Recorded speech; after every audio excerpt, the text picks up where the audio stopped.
Say, if you know what's good for you, you'll come across. The minute I find out anything's happened to that girl, you'll be on the business end of a bullet.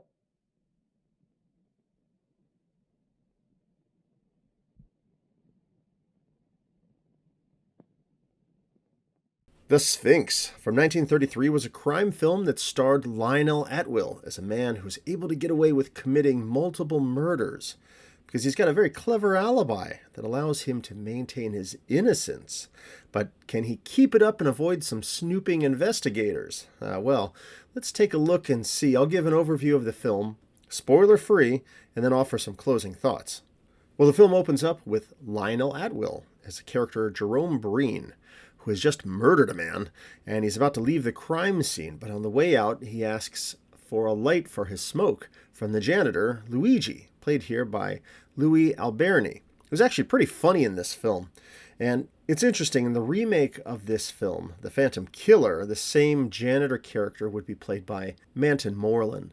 I'll talk more about the remake a little later in the review. Well, shortly after, the janitor finds a dead man in this office, and soon the police are there. Newspaper reporter Jack Burton, played by Theodore Newton, is there as well to speak with the investigators to get the scoop. So the janitor is able to tell from the police records that the man who came out of the office that night was Jerome Breen. And soon there's a trial at which Luigi will testify against this guy. But however, Breen is found innocent because two different doctors testify that he had been born deaf and mute. So there's no way he could have been the same one in the office asking for a light for his smoke. Now, Jack, the reporter, knows something is fishy going on, and he tries to convince his sweetheart, Jerry Crane, that he works with. She's played by Sheila Terry. I caught her recently in my review of Go Get 'Em Haynes with William Boyd. But she's on the other side of the issue. In fact, she thinks kind of fondly of this Breen character and has been invited over to his house that day in return for her kind articles about him. Well, Jack is, of course, furious about this. Now, soon there is a $5,000 reward posted for the capture of the real killer. Well, Jerry meets with Jerome and seems charmed by him. He speaks through his servant, Jenks, the butler. It's played by actor Lucien Preval. And if I mispronounce any of these old 1930s actors' names, I'm sorry. Just let me know in the comments. Anyhow, later, Jack talks to Luigi at the bar and questions him if he was absolutely sure this was the same guy that he spoke to. And Luigi maintains that, yes, this character Breen was there and spoke to him that night. Now, Jack and Inspector Riley, played by actor Robert Ellis, they plan to head to Breen's house. Jack, of course, is being concerned about Jerry and her well-being. They're both convinced Breen is the killer, but his spokesman calmly makes excuses for him and how he was innocent of all of these killings.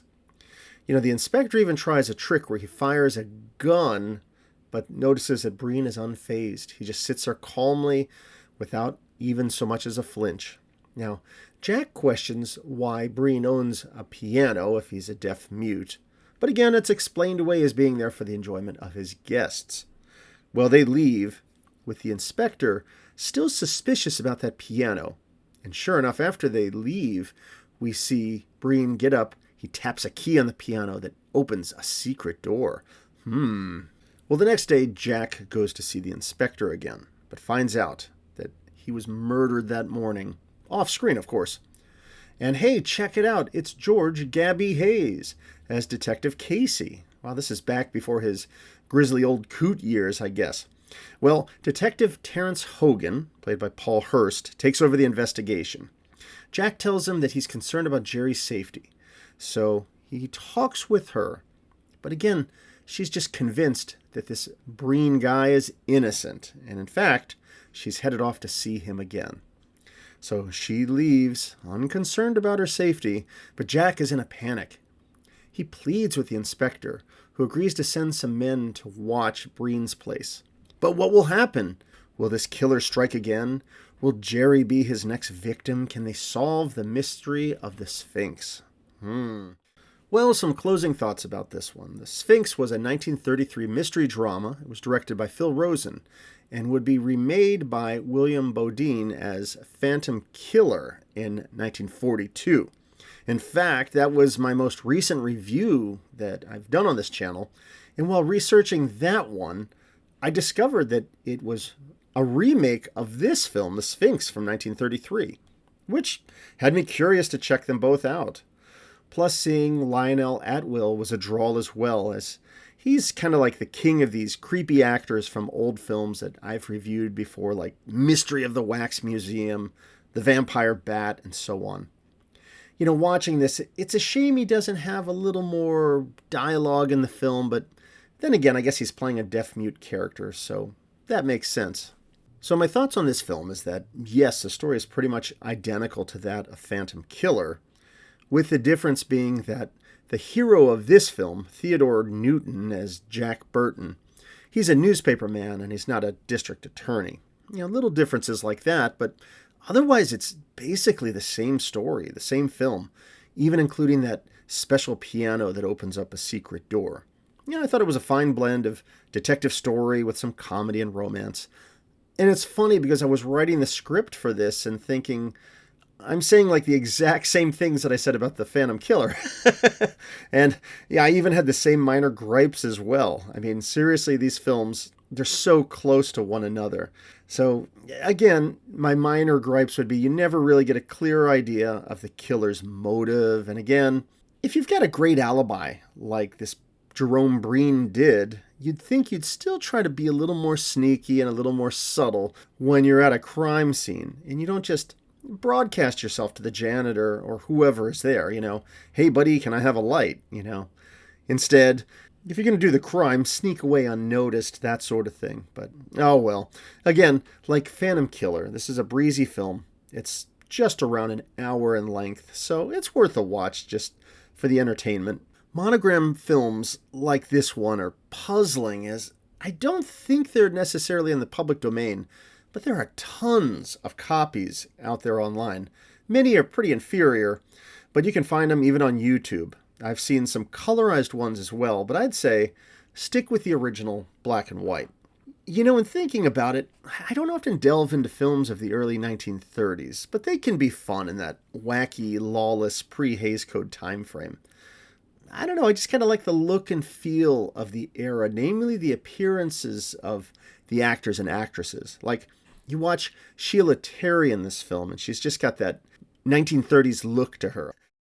And obviously, it was a lot of fun to see George Gabby Hayes as a very young cop here. I have reviewed a ton of films that he has been in, and I'm so used to seeing him as the grizzled old prospector, you know, with the big beard, hanging out with Hopalong Cassidy, doing silly stuff. So it was a treat to see him here in some of his early work. And another thing I noticed watching the film, and it's a small detail, but I like to point it out, is I like how this film used bar wipes to transition scenes. Yeah, it's not something I see a great deal, but I think they're pretty cool when they show up. You know, it's kind of different. Anyhow, The Sphinx from 1933. It was an enjoyable crime film, starred Lionel Atwil, and as mentioned, very similar to Phantom Killer from 1942. It was fun for me to watch both so close together, just to notice the similarities. So, you know, if you got some time, I'd suggest doing the same. Honestly, both films are just like 1 hour in length. You could easily do a double header and watch them both back to back. And you can kind of see some of the similarities and differences, but it's basically the same story. Sheila Terry and Theodore Newton made a cute lead couple, and for those dedicated Gabby Hayes fans, watch close for this one to see one of his early roles. The Sphinx was a good crime film, and it's one worth checking out.